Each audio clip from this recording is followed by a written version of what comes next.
So one of the most frequent questions we get is, can I install a new floor over top of a set of tiles, a concrete floor, or an existing floor covering? Sometimes yes, sometimes no. So getting it wrong can cost you a lot of money, so let's break it down.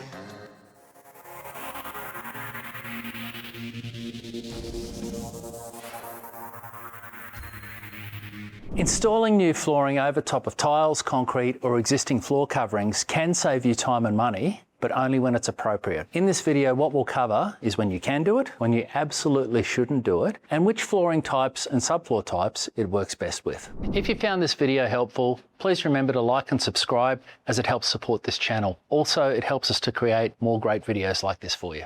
So the first one is, can we install new flooring over top of tiles? So the answer is generally yes, but. So there's a few things we have to make sure. Firstly, we have to make sure that the tiles are securely bonded to the floor underneath. If there's any tapping, any drumminess, you can hear the hollowness under the tiles, or any tiles that have come loose, you will need to get that fixed first. Then the main thing you've got to be concerned with is the level from tile to tile. So if your level from tile to tile has tiles that are slightly misaligned, it's going to create points where a rigid floor like a hybrid or a laminate or an engineered timber, it's going to be unsupported under those areas. So when you step into those unsupported areas, it causes the flooring to flex, which transfers that energy into the joins, which over time can cause your joints to be compromised. So you need to make sure that the floor is level from tile to tile, and then a level within the manufacturer's specifications in that regard. The actual grout lines in the tiles aren't too much of a concern. Most hard flooring, laminates, timber, and check with hybrids, because each supplier is a little bit different on this. But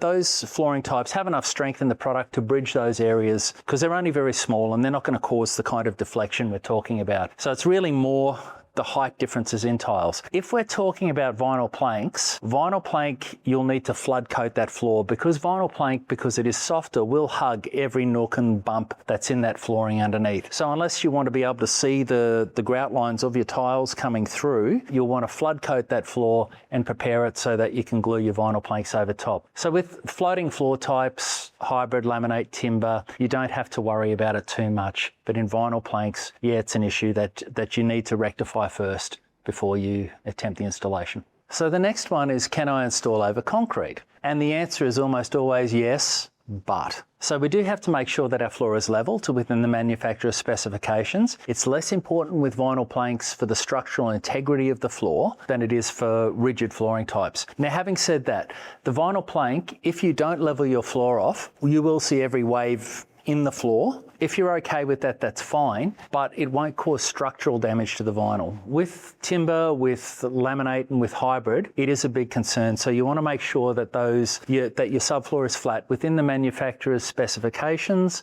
to ensure that it's not going to do damage to your floor. The other thing that you're going to need to look at is the moisture content of your concrete slab. So newer concrete slabs typically have a higher moisture content than an older concrete slab. An older concrete slab, as it releases moisture, hardens over time. It doesn't tend to bring water through in the way a new concrete slab does. And that can take up to 10 years for that to go out properly. So that can be a harm to timber and laminate floors if you don't have a moisture barrier in between. And hybrid flooring for a process known as silica hydrolysis, where the chemicals that are coming up through the moisture into the back of the flooring cause the joints to deteriorate. So in every case, just to be safe, if you're putting down any kind of rigid flooring, you want to make sure that you put a plastic down on your floor first so that the moisture can't get through. If you're doing a direct stick application with, say, an engineered timber or a solid timber floor, just make sure that you use an appropriate moisture barrier on the floor first. So it's not a plastic sheet, it's a roll-on thing like a driveway sealer. It goes on in the same way, and you just need to check that that is compatible with the adhesive that you use.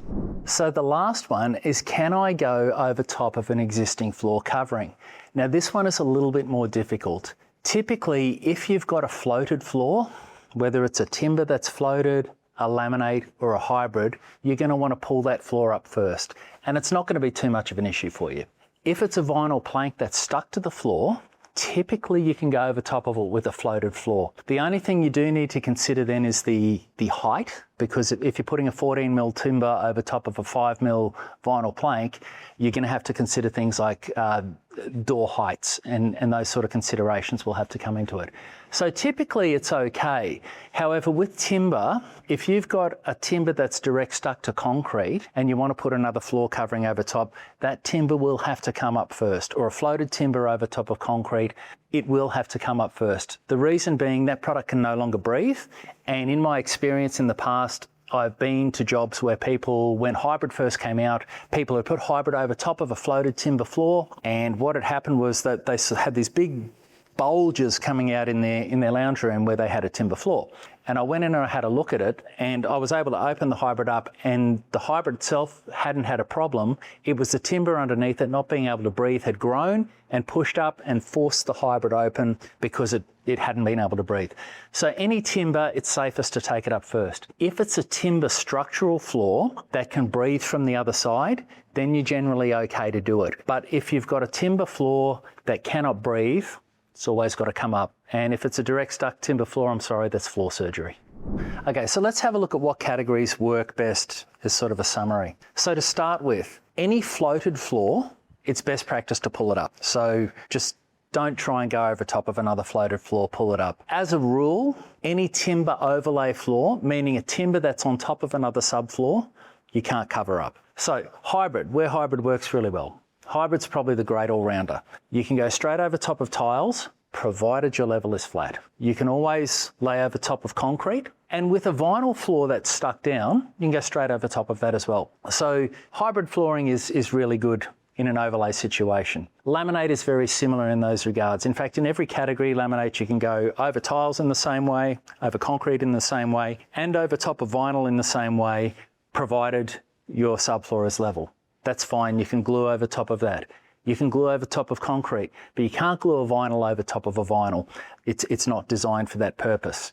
If you're using tiles, now I remember back in the day as a kid, my father retiled our bathroom 3 times. So yes, tiles can go over top of tiles, but again, you're gonna wanna have a look at that level, because if tiles are misaligned and then you put misaligned tiles over top of misaligned tiles, that starts to waver out of control and your difference between tile heights becomes quite significant.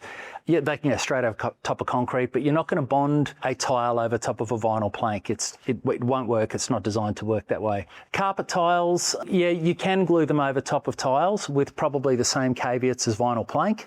You can go straight over top of concrete. Not best to go over top of a vinyl floor with those. As far as a structural timber floor goes, fine, you can go over top of that. Engineered timber flooring. So if you're floating engineered timber flooring, you can go straight over top of the tiles, as you could with other floating floor types. If you're direct sticking the timber floor or a solid timber floor, you will want to get that leveled off so that the adhesive has something proper to grip to. Both are okay over top of a concrete floor. You can float your engineered timber, or you can bond to the concrete floor with the correct adhesive and subfloor preparation. The floated timber will go over top of the vinyl floor, but the direct stuck, a solid or engineered timber is not designed to be stuck to a vinyl floor. They can be floated or stuck to a structural timber floor, but just be careful with your direct sticking on top of structural timber. So let's drill down on the specifics of what you should not install over top of. So you should not install over top of any timber floor that is an overlay floor. So if your floor is overlaid over top of another structure, say whether it's yellow tongue, whether it's concrete, you should not go over top of that floor with anything else. It should come up first. You should not install over top of another floated floor. You need to remove that floated floor and get rid of that first. And of course, you need to look at the moisture content of any concrete that you're going. So if you've got a very, very wet concrete slab, you're going to need to check that out and get some professional help. And because you may have another issue involved, you may have a broken pipe, things that you can't necessarily see on the surface that may need to be dealt with. So what are the cost and time implications of all of this? So if you don't do the job properly, it can cost you in both time and money, but there are other factors as well too that you may want to consider. For example, yeah, it's a pain having to pull the flooring out and pay for it again, and then maybe have to deal with the underlying issues as well after you've already paid for a floor that's broken your budget and potentially your heart. The other thing too to consider is if you have a situation where the floor isn't performing properly, like in the case that I saw previously years ago with the timber flooring coming up through the hybrid, that presents a significant trip hazard and can cause potential injury to yourself and the members of your family. So that is probably one of the major things in the ability to hurt someone through something that can be as insignificant as, you know, a 5mm difference in floor height. If someone is not paying attention, if they're carrying something, they don't see it, they trip and they go over. So it's important to make sure that your floor is installed correctly over these other floor types so that these issues don't affect you. Having to do a floor again because it hasn't been done correctly the first time is a very expensive exercise in money, but also in time as well, because it's time taken out of your life where you have to move around this repair situation going on. And honestly, it's better to do it right once up front in both time and money, because the repair is going to take a lot more time and cost you a lot more. So in every case, every home's going to be a little bit different depending on where you live and how your house is constructed. So how do you know what's right for your home? Look, there's no simple answer to this. I guess asking the right questions. If you have any sort of questions, professional help is always going to be a good thing. If you are in a particularly green environment, you know, moisture is probably going to be a concern. If you're in a dry environment, the opposite is going to be true. But knowing what floor covering is going to be the best in your situation is not necessarily something you'll intuitively know. So the best thing to do there would just be jump on the phone, give us a call. I've been in this industry 30 years and I've seen everything, so I'm happy to chat you through the process.